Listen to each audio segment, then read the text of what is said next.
Olá, Carlos Francischini, seja muito bem-vindo, muito bem-vinda a mais um vídeo da Universidade do DNA. E hoje eu estou gravando aqui o vídeo de resposta às perguntas que eu recebi ao longo da série de vídeos sobre fundamentos da reação de PCR. Vamos lá!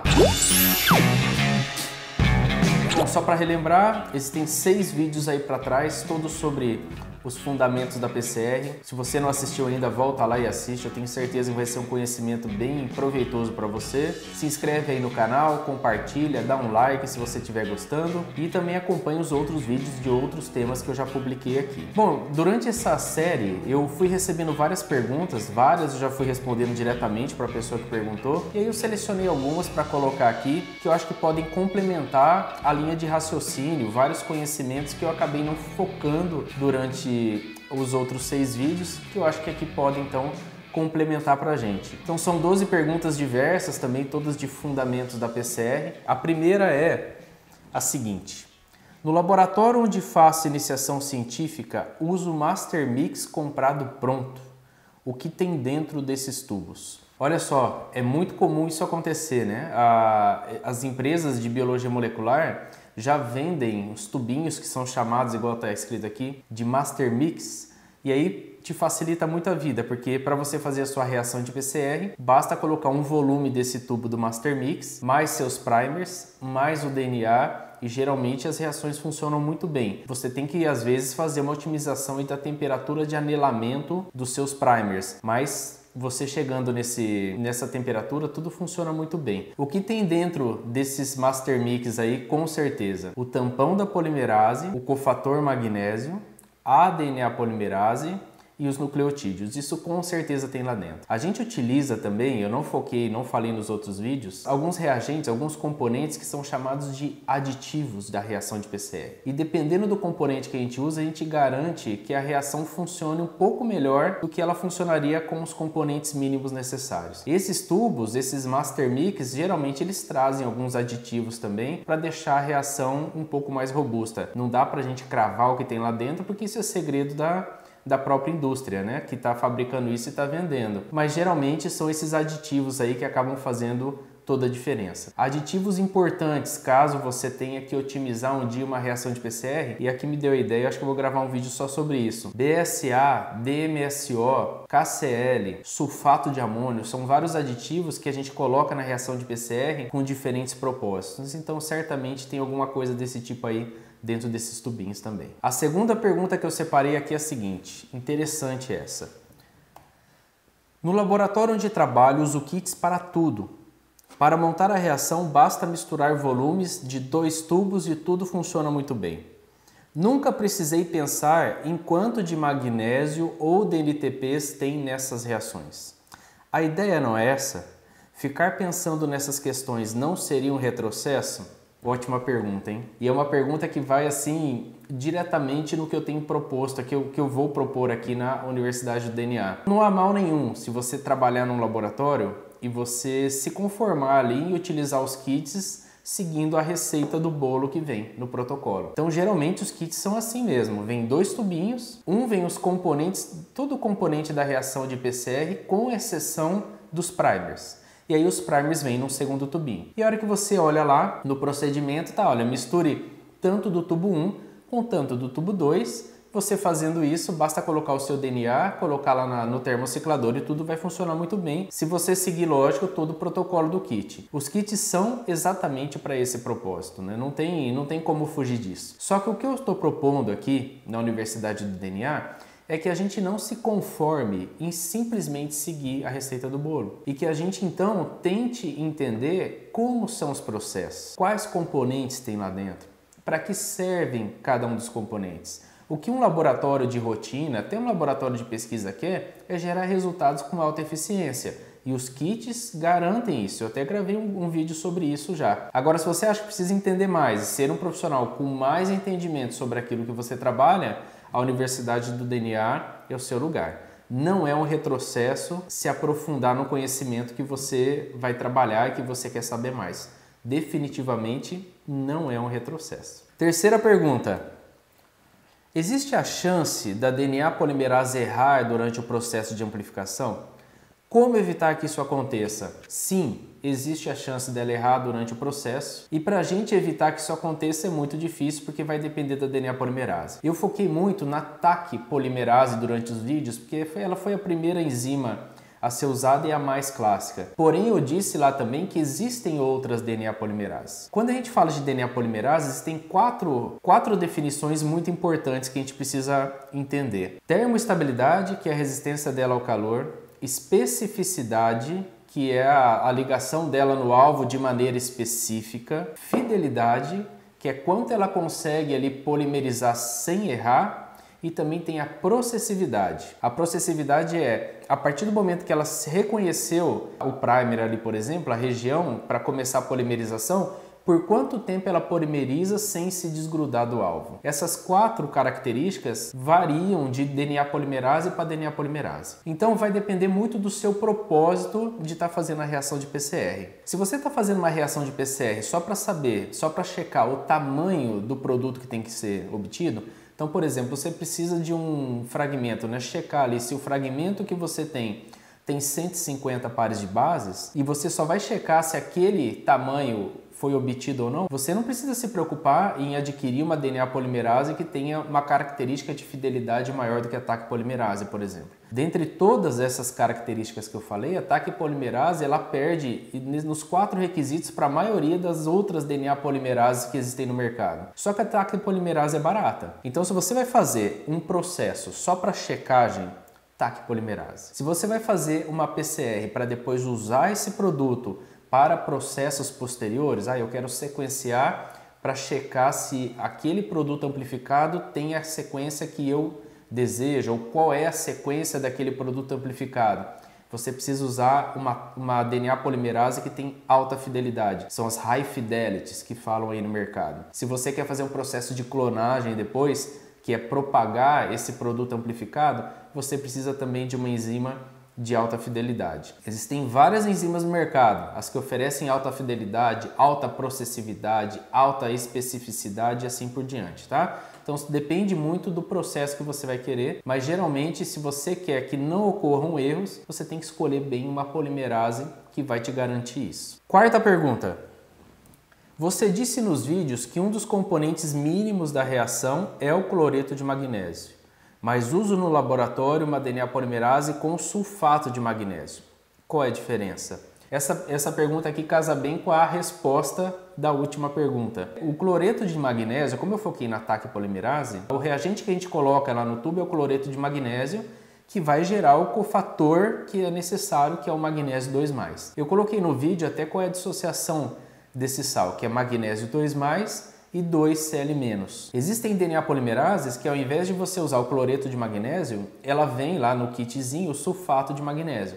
O que importa mesmo é que o cofator que vai ser usado por essa polimerase é o magnésio. Então as DNA polimerases sempre precisam de magnésio, cátion magnésio. Por que algumas usam cloreto de magnésio e outras sulfato de magnésio? A resposta disso está na carga iônica que você vai colocar na solução. O cloreto de magnésio, ao dissociar, ele gera magnésio 2+, e 2 ânions cloro menos, ou seja, você gera 3 íons com carga na dissociação desse sal. Já o sulfato de magnésio, ele dissocia em magnésio mais um sulfato, um SO4 2-. Então aí eu forneço 2 íons para a solução quando eu estou dissociado. Tudo depende do balanço iônico que vai resultar na solução. Se você comprar uma DNA polimerase que venha sulfato de magnésio, use ele porque com certeza aquela empresa que desenvolveu aquele kit já testou e viu que o sulfato de magnésio gera uma condição iônica melhor para aquela enzima do que se fosse usar o cloreto de magnésio, é por isso. Quinta pergunta, vamos lá. Você disse nos vídeos que é necessário usar no mínimo um par de primers na reação.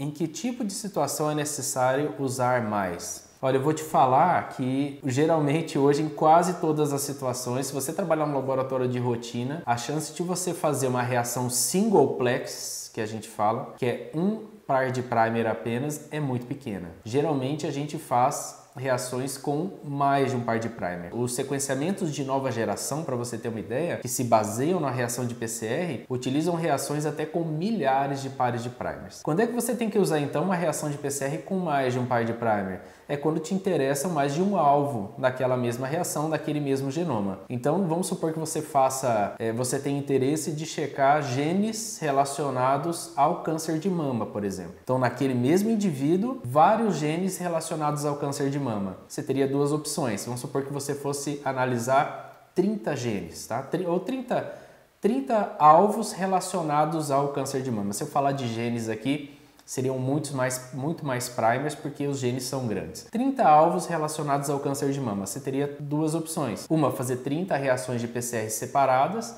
ou tentar colocar 30 pares de primers naquela reação para que cada um reconheça a sua região complementar quando você colocar a TM ali e depois a polimerase copiar todos a 72 graus ou qualquer que seja a temperatura da polimerase que você estiver usando. Aí, nesse tipo de situação, você tem uma dificuldade a mais, que é fazer 30 pares de primers trabalharem juntos, e aí você tem que ter uma temperatura de anelamento ali que favoreça que os 30 se liguem. Mas são nesse tipo de situações assim que você precisa de mais de um par de primer na sua reação. E reforço aqui que é um procedimento extremamente comum nos laboratórios, tá? Usar mais de um par de primer. Sexta pergunta. Por que é necessário usar a PCR para amplificar o alvo de interesse?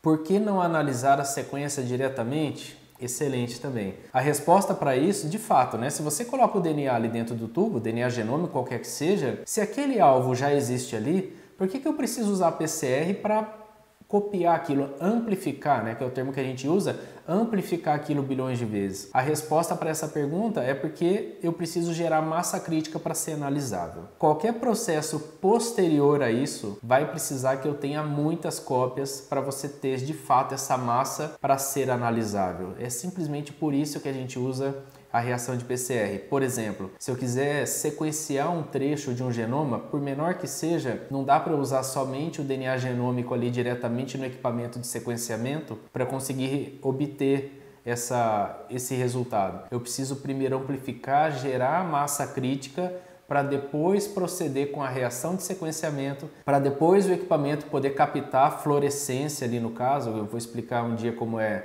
a reação de sequenciamento, para que gere sinal suficiente para ele traduzir isso e mostrar para a gente. Então, simplesmente a reação de PCR é para gerar massa crítica, amplificar o que a gente precisa para processos posteriores. Sétima pergunta. Na reação que uso no laboratório, a temperatura de anelamento é maior do que a TM do primer. Você disse que o ideal é usar uma temperatura menor. Como devo proceder? Pelo amor de Deus, se a sua reação de PCR já está funcionando nessa temperatura de anelamento que você colocou, você não deve proceder de forma diferente nenhuma. O que eu coloquei nos vídeos é que existe um padrão. Vamos supor que você vai começar uma reação de PCR, como você tem que se basear? Então você tem lá um par de primers, você sabe que a TM, sei lá, é 58 graus. Aí você me pergunta, Carlos, qual é a temperatura que eu coloco aqui para otimizar a minha reação de PCR? Aí a resposta que eu te dou é: usa pelo menos aí 2 graus abaixo da TM. Começa com 56 graus. É certeza que vai ficar bom, que o resultado vai ser obtido, vai ser bem específico? Não, isso é tudo empírico. É lá na hora do tubo mesmo que a gente vai ter ideia de como as coisas vão se comportar. Geralmente funciona, mas você precisa fazer essa reação, verificar o resultado para ver se é aquilo que você estava esperando. Fez a sua reação, viu que o resultado é inespecífico, não tem o tamanho que você esperava, aí você volta e vai utilizar outras temperaturas. Existem termocicladores que dão uma opção bem interessante para a gente, que é a capacidade de poder variar a cada 2 fileiras, a 2 colunas que você tem. Se você for otimizar uma reação de PCR e tiver essa possibilidade, o que eu faço, né, quando eu tenho termociclador com essa possibilidade? Vamos supor que a TM seja 56 graus. Eu programo a máquina para que em 2 fileiras ela faça 54, as outras 2 56, 58 e 60. Aí eu faço 4 reações de PCR variando só essa etapa, que é a de ligação dos primers. Aí depois eu analiso o resultado. E ali é uma forma simples de você saber qual é a melhor temperatura a ser usada, tá? Se você não tem um termociclador que pode fazer isso, é o que eu sugiro. Usa 2 graus a menos que a TM, faz a reação, checa. Não deu? Tem produto inespecífico? Vai aumentando a temperatura até você chegar nessa conclusão de qual vai ser a melhor temperatura de anilamento. Então, se você já faz sua reação de PCR, ela funciona bem aí numa TA maior do que a TM, mantém desse jeito, totalmente normal, tá? Próxima pergunta. Qual a relação entre a quantidade de magnésio na reação e a atividade da DNA polimerase?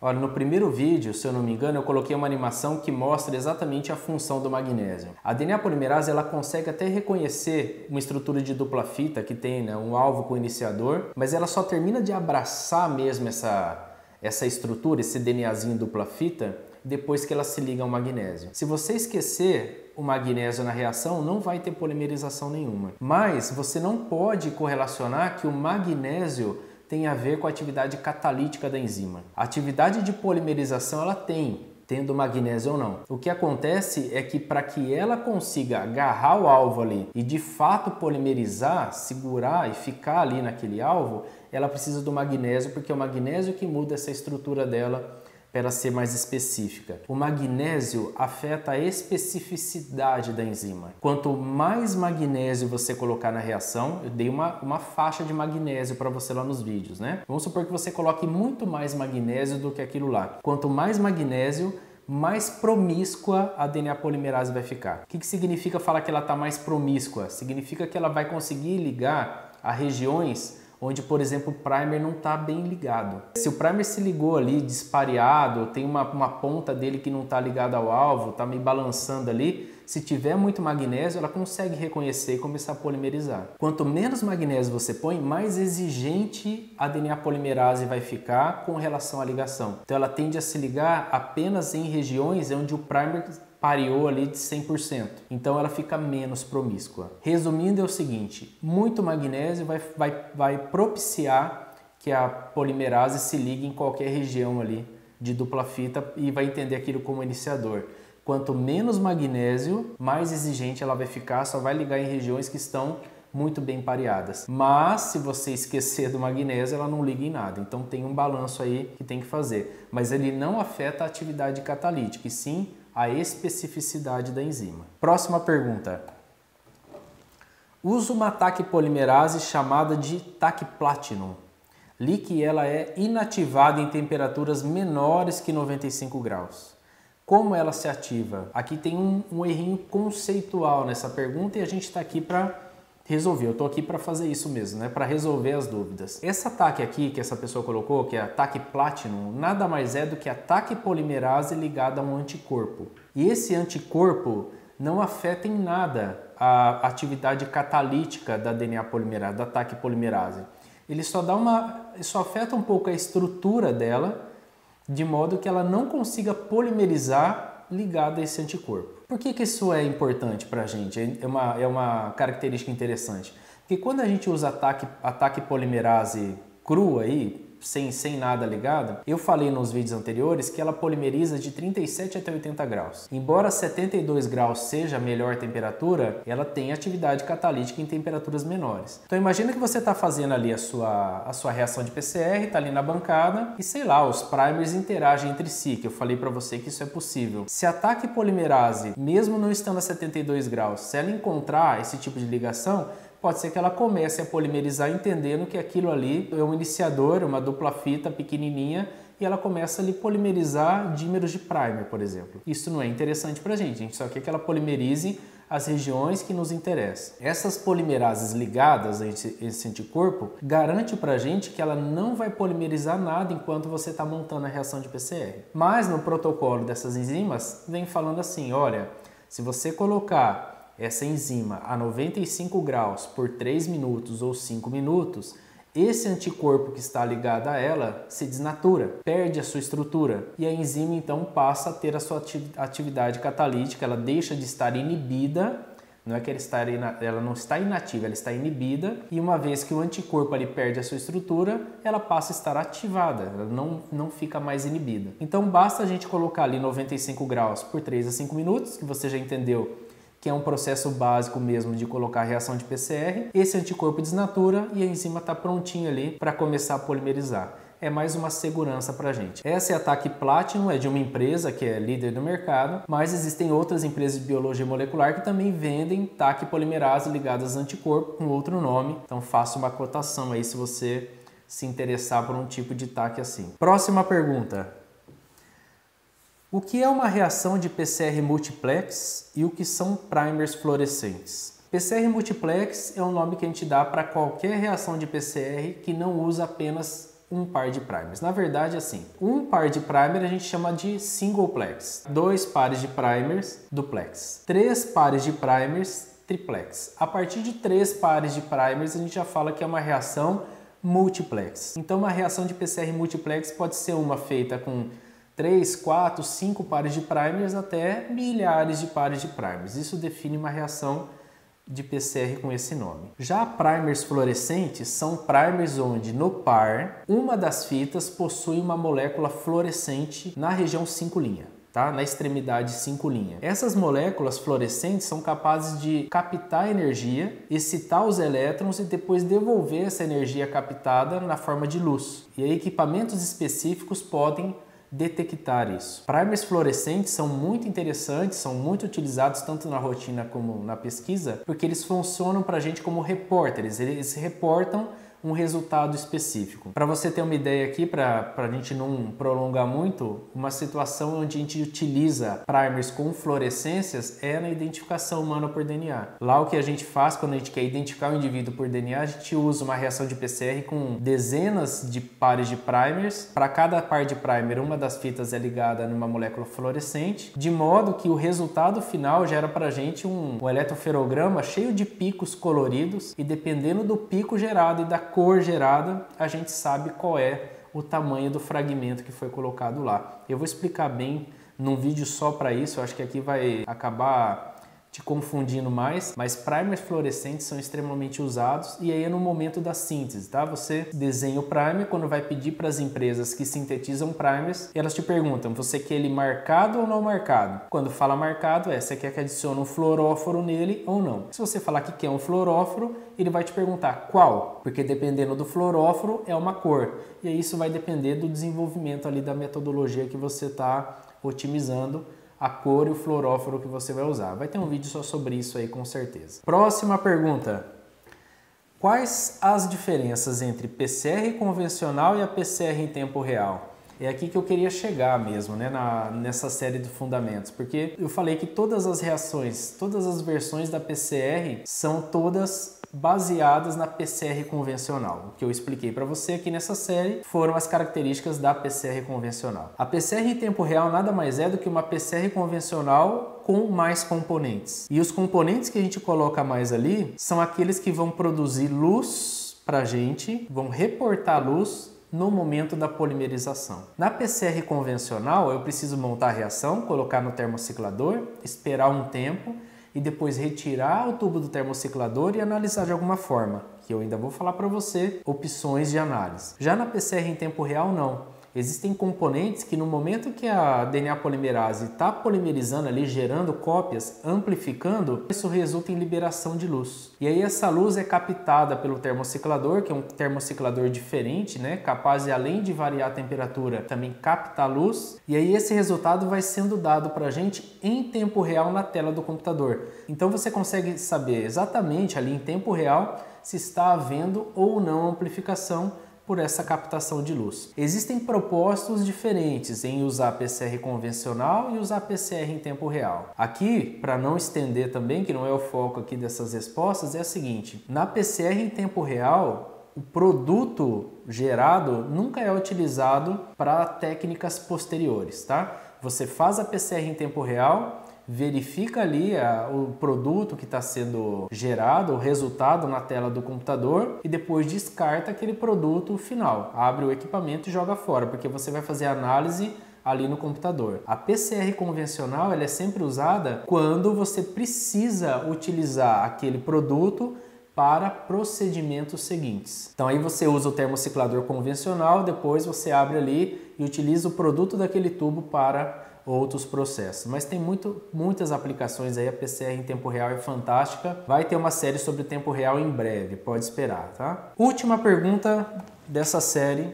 Qual é a diferença entre RT-PCR e qPCR?